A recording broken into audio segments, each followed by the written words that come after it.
आपण पाहत आहात महाड तालुक्यातील लोकप्रिय न्यूज चॅनल माझे महाड।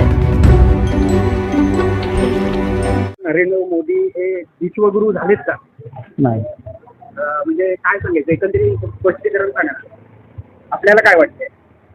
आम्हाला काय वाटतं माहिती आहे का, ते घटनेच्या विरोधात पण आहेत, बाबासाहेबांच्या विरोधात पण आहेत, त्याच्यामुळे ते आम्हाला ते आवडत नाही। आणि अजून आपल्याला अजून मनातले जे खंत आहे अजून तुम्ही सांगू शकता? हा, अजून काही असेल तर ते पण सांगू। आता बघा, महागाई वाढवली, सिलेंडर मिळत नाही लोकांना, जे लोक जे पाहिजे त्यांना ते मिळत नाही, त्या महागाई वाढवल्यात। आता देशाचा पंतप्रधान असताना देखील ते इथल्या लोकांना सांगत नाही की युद्ध थांबवा, युद्ध तसंच चालू आहे। या देशाला किंवा या जगाला बुद्ध पाहिजे, युद्ध नको आहे। काय पाहिजे? बुद्ध पाहिजे, युद्ध नको आहे। तर युद्धामुळं संघर्ष वाढतो, आणि संघर्ष वाढल्यामुळं हे सगळं आपल्याला हे भोगावं लागतं जनतेला। हे जनतेला भोगावता कामा नाही।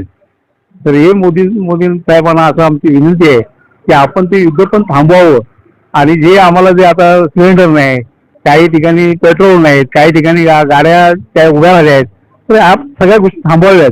इथं सरकार म्हणते, शासन म्हणते की सगळं खुलं आहे, सगळा बाजार खुला आहे, सिलेंडर मिळते, लोकांना पेट्रोल मिळते, कुठे मिळते?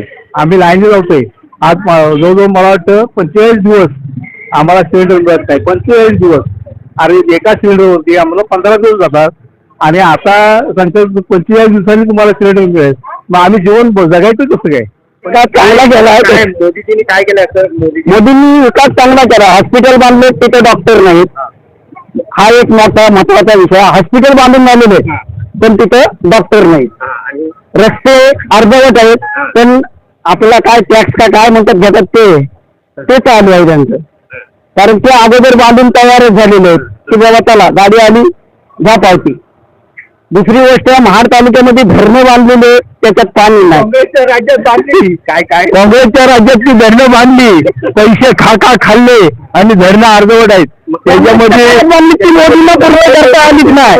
काँग्रेसने सुरुवात तरी केली, कमीत कमी धरणं बांधायची, पण त्याच्यात पाणी बंद करून त्यांना पाणी तयार करायला पाहिजे। काय म्हणजे काँग्रेसने धरणं तयार केले? हो, सुरुवात केली, सरकार यांचं आलं, म्हणजे यांनी ते पूर्ण करायला पाहिजे ना, तर नको करायला सांगा मला। पूर्ण खाल्ले, पूर्ण धरणाचे पैसे खाल्ले थोडी काँग्रेसवाल्यांनी खाल्ले काय ह्यांनी खाल्ले, हे आता जनतेला समजत असेल, कारण 30-20 वर्ष ते हेच करतायत, 20 वर्ष ते पूर्ण करतायत, तरी अजून पूर्ण झालेलं नाही। अर्थातच हे आहे, आता खाजगी शाळा ह्यांनीच चालू केल्या आणि मराठी शाळा बंद करायचा हे केलाय। अहो, तुम्ही त्या मराठी शाळांना सुविधा द्या ना, कशाला शाळा बंद होतील? काय गरज आहे शाळा बंद व्हायच्या? तुम्ही तिथेच सुविधा द्या लोकांना। तुम्ही हे प्रायव्हेट वाल्यांकडनं हे घेणार, इथं सरकारी हॉस्पिटलमध्ये प्रायव्हेटला ऑपरेशन करायचं 1 लाख रुपये भरायचे, सरकारी मध्ये डॉक्टर नाही म्हणून आपल्याला जाऊ द्या, अशी परिस्थिती आहे। दुसरी गोष्ट, गॅस काय आहे, गॅसचा काय प्रॉब्लेम आहे? बोलत होते आता युद्ध चालू आहे म्हणून, तर युद्ध चालू आहे। अहो, युद्ध चालू आहे तिथे, खरं म्हणजे इराणला सहकार्य करायला पाहिजे होतं मोदींनी।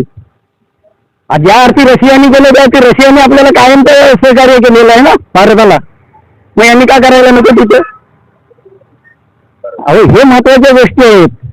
आता जर नोबेल पारितोषिक भेटलं असतं ना, मध्यस्थी करून जर हे केलं असतं, तर छोट्याशा देश मागतो ना, बोले कसं काय होईना, तिथं 300 रुपये लिटर आहे डिझेल, पण नोबेल पारितोषिकला छाती टाकून आम्ही पाकिस्तान म्हणतो ना की मात्र आम्हाला नोबेल पारितोषिक मिळालं पाहिजे, आम्ही 8 दिवस युद्ध थांबवलं, 15 दिवस, अशा परिस्थिती आहे। ह्याच्यात मोदींनी सुद्धा सहकार्य करून घ्यायला पाहिजे होतं, मोठेपणा करून तिथे।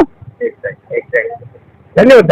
खऱ्या अर्थाने काय वाटतंय, विश्वगुरु म्हणून आहेत का? देशाची प्रगती अशी काय मोदीजींनी केली? तब्बल 3 वेळा निवडून येऊन प्रगती असं काय झालं? मंदिर उभारले म्हणून विकास झाला? नाही। मोफत शाळा, म्हणजे शिक्षणाबद्दल काही ना काहीतरी शिक्षण पद्धती आणि सरकारी शाळा हे खाजगी शाळेसारखे वाटायला पाहिजे, याबाबत पाऊल उचललंय का? नाही उचललंय। मग मोदी कशावर आपल्याला वाटतं विश्वगुरु म्हणून? मोदी विश्वगुरु म्हणजे काय झालं माहितीये का? मोदींनी चला, धन्यवाद। खरंच सांग, तब्बल 3 वेळा निवडून आले भारताचे पंतप्रधान नरेंद्र मोदी, तर विश्वगुरु म्हणून देशाचे ठरलेत का? काय सांगाल आपण? महाराष्ट्र म्हणून काय सांगाल? विश्वगुरु तर नाही ठरले आहेत, त्या लोकांच्या खूप गरजा आहेत, ज्या ज्या अपेक्षा होत्या ते काही ठरलेलं नाही आहेत. जे काही राहिलंय करायचे बोललेले ते काही त्यांच्याकडे काहीच झालेलं नाही. आता एवढी बेकार परिस्थिती आपल्या भारतावरती आलेत आणि महानगरांवरती पण आलेत.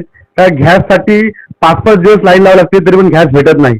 आणि जे लोक तिथं बोलतात गॅस आज नाही उद्या भेटेल का स्टॉक नाही. म्हणजे काय बोलायचं, तुम्ही बोलले तर प्रश्न नाहीच आहे. विश्वगुरु ठरलेले नाहीच आहेत ते. आता कोण नाव काय? नरेंद्र मोदी.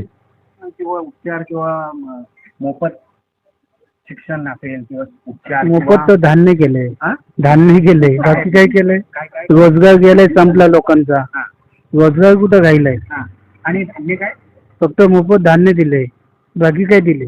अच्छा, मोदीजींनी असं एवढंच केले. हा. आणि विश्वगुरु वाटतात का आपल्याला? विश्वगुरु आपल्याला देशाचे पंतप्रधान नरेंद्र मोदी तब्बल 3 वेळा निवडून आल्यानंतर आता काही नागरिक बोलतात की आमचे मोदी हे विश्वगुरु आहेत. आपल्याला वाटतेच का? नाही, बिलकुल नाही वाटत. तर तब्बल 3 वेळा मोदीजी भारताचे पंतप्रधान म्हणून निवडून आल्यानंतर काही नागरिक बोलतात की मोदी हे विश्वगुरु आहेत, विश्वगुरु म्हणून ठरलेत. तर आपल्याला काय वाटतं? विश्वगुरु असं अजूनपर्यंत वाटत नाही. ते का त्याच्या मागचं कारण काय? कारण म्हणजे असं बरंचसं आहे कारण, ठराविक अजून तरी लोक अजूनही कंटाळलेले आहेत. त्यामुळं लोक समाधानी नाहीत अजूनपर्यंत, काय समाधानी नाहीत अजूनपर्यंत. ब्युरो रिपोर्ट माझे महाड रायगड.